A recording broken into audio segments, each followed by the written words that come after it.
নাম বাদ গেল কেন? নির্বাচন কমিশন জবাব দাও। সংখ্যালঘুদের উপর নির্যাতন হচ্ছে কেন? নির্বাচন কমিশন জবাব দাও।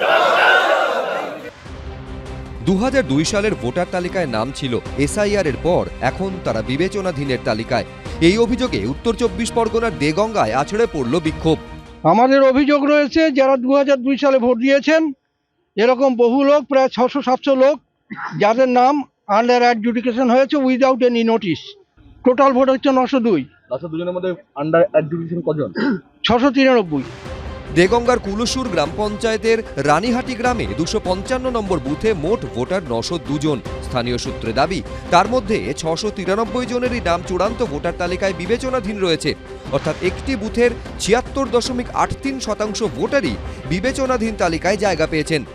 যখন থেকে এসআইআর শুরু হচ্ছে তখন থেকে কিন্তু সমস্ত আঙুল এই সংখ্যালঘুদের উপরে একটা চাপ সৃষ্টি করছে বিজেপি।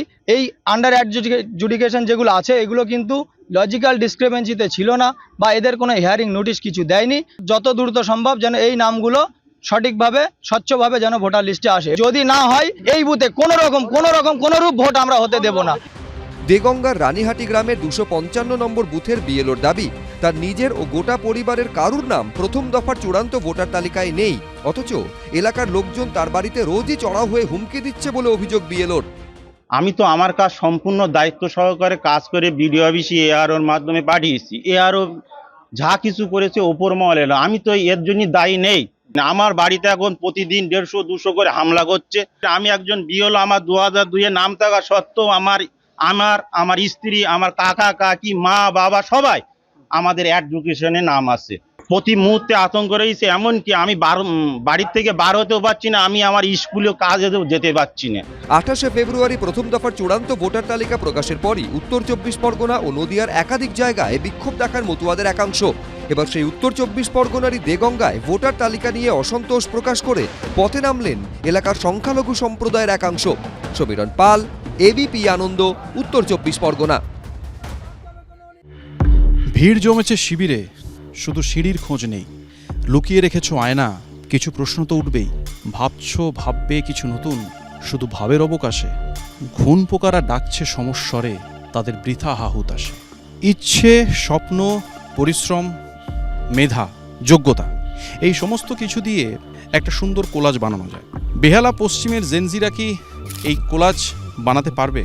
কি ভাবছে? ভাতা দিয়ে চাকরি সাবস্টিটিউট হয় না, অনুদানে আমাদের যুব সমাজের কিছুই হয় না। এটা দিয়ে মানুষকে ভুল বোঝানো হচ্ছে। 1,500 টাকায় সংসার চলে না এখনকার বাজারে। 3,000 টাকা দিয়ে চাকরির ইন্টারভিউ ফর্মটা ফিল আপ করতে পারবে। 1500 টাকার পিছনে অনেকে তো ছুটছে, কিন্তু আসলে তো আমাদের চাকরিটা দরকার। চাকরি তো নেই, পুরো যুব সমাজটাকে পঙ্গু করে দেওয়ার ব্যবস্থা। অবশ্যই যুবরা উপকৃত হবে। ভাতা ভিক্ষা দিয়ে সরকার চাইছে কোনোভাবে টিকে থাকতে।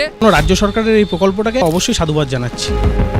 কেন্দ্রীয় শ্রমমন্ত্রী বলেছেন 18,000 চাকরির মেলা থেকে নাকি 2,22,00,000 নাকি চাকরি এখান থেকে নাকি হয়েছে গোটা ভারতবর্ষ জুড়ে। তোমার কি মনে হয়? কেন্দ্রীয় সরকার অনেক কিছুই বলে, কিন্তু সেই চাকরি আমরা এখনো অবধি চোখে দেখতে পাই না। মেলা থেকে কারা চাকরি পেয়েছে কাউকে তো দেখতে পাচ্ছি না। কোথায় সেই জিনিসগুলো?